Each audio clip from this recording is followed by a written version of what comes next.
honestly, what really frustrates me is just how simple of a fix this is. But Nikon doesn't seem to want to do anything about it. The Z30 is Nikon's golden little entry-level camera with big promise, but seems to kind of fall short, if not complicated, with the right gear.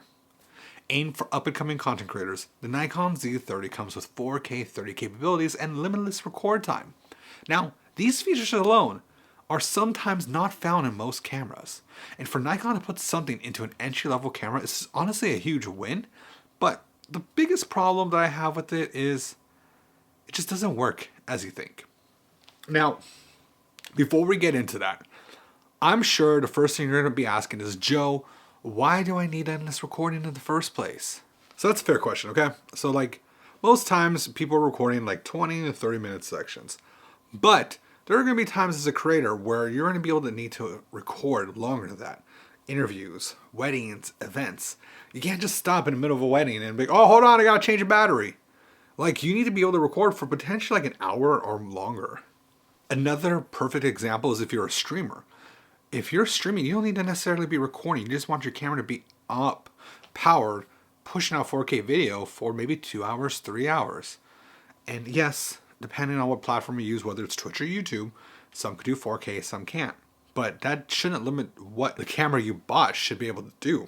Like, if the camera advertises this, you should be able to do it.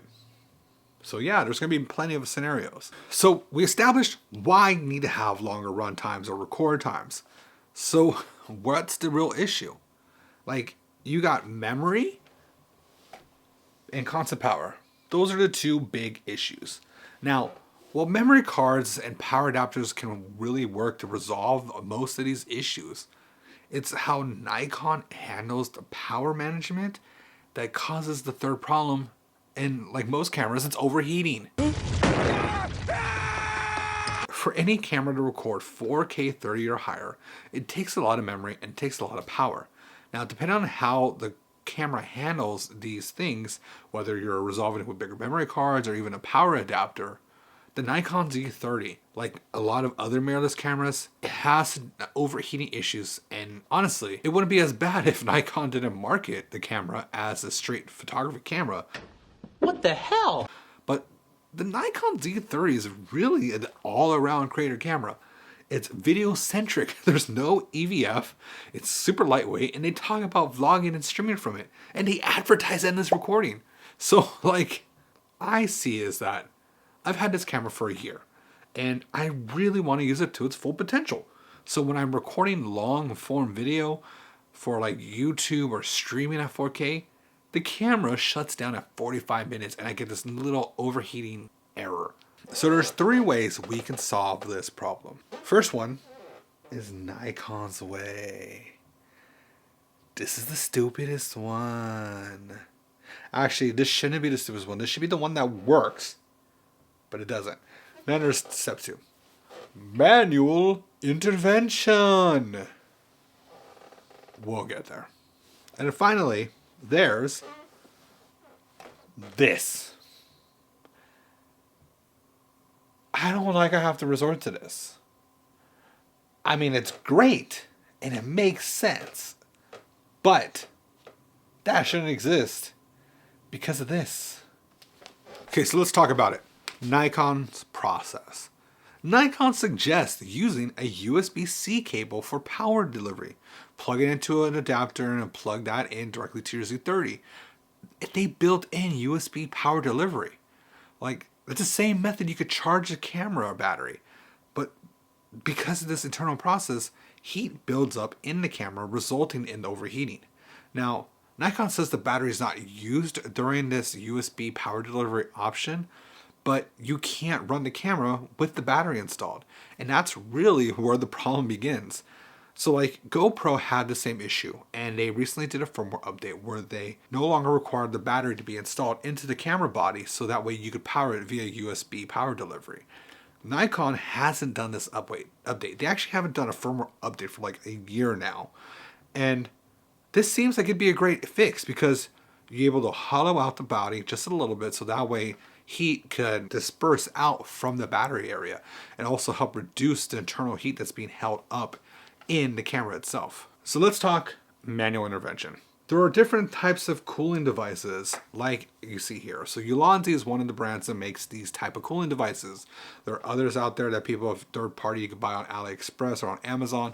And these are great, but they have their limits. They have batteries in it, so you're gonna have to run another power cord to this if you want to run it for longer. The battery can only last maybe 2 hours if it's on high. This is not going to fit every single camera. So if you have like a Nikon Z6 like this, where the screen just flips down, you can't really run one of these guys in there. I mean, you could kind of fit it in there, but it's not going to fit.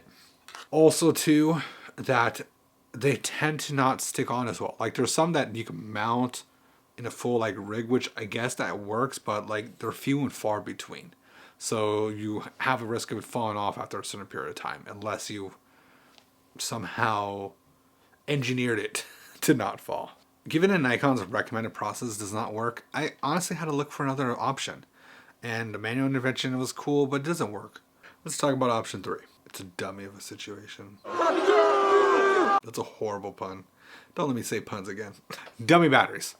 So this is the last one I actually wanted to try, but I've had a lot of people comment that, hey, you should try it, it'll work, trust us. And I resisted, but I said, you know what? F it, I gotta figure this out. Like, the reason I avoided it, right, was because for the longest time when you look for a dummy battery, for a camera like the ZFC, the Z30, or the Z50, there's not many brands out there that are recognizable. They're all third-party companies that essentially are shipping out of China, and you really can't back the quality of the product. You don't know if it's going to be the right voltage. Is it going to overheat your camera? Is it going to power surge your camera? It's a risk you have to take. That, and they're $60 plus. Like, for Nikon to, it makes me mad. Like, for Nikon to be like, hey, here's the option. Use this. We don't recommend anything else. And then you're like, okay, I gotta go resort to like the most random product to hopefully get what I need done. Yeah, I was kind of hesitant. But as much as I resisted and I didn't want to do it, I did notice that a brand new device, a newer device, oh my god, I gotta stop with these puns. Oh, brother, this guy stinks! So the brand newer is a very recognizable brand. They've been around for, honestly, probably the past 10 years since I've been in the content creation game. And they came out with a dummy battery that actually went in tandem with their V-mount batteries. And I already was finding myself like, I really want to get a V-mount battery. I see the benefits of it. So I said, you know what, F it.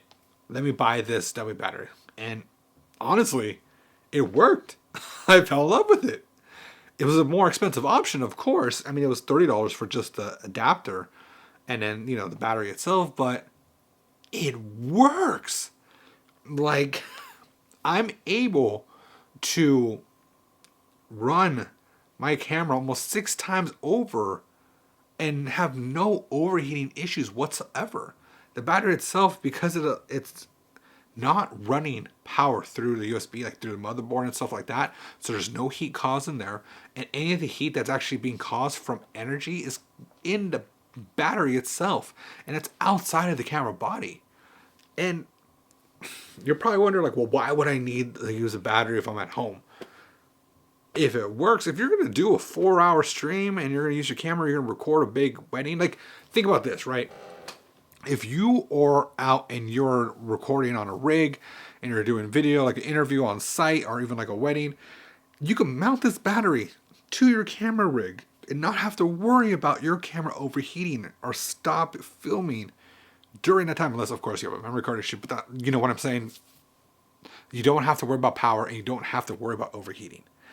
Those are big benefits, and just alone that, damn, a dummy battery worked. Nikon, what the? So I guess at the end of the day, a win is a win, right? Like, to be honest, I would rather hope that Nikon finally gives us an update to the Z30 lineup and potentially others, where it'll allow you to use USB power delivery without the battery installed, very similar to what GoPro did. I think this would be a huge win for the camera if it will reduce the overheating issue. In the meantime, I am honestly glad to see that more companies are recognizing that overheating is an issue and they're developing their product lines to help be more suitable for cameras like the Nikon Z30. Like, it only goes to prove that this camera is more than just entry level, and it gives me promise that this camera is going to be around for a long time. Honestly, I would love to rig it into a full cage and gimbal and like fully like go to town, but I don't have that. Maybe I could find a company that will send me a gimbal. Maybe? Maybe? Okay. Do it.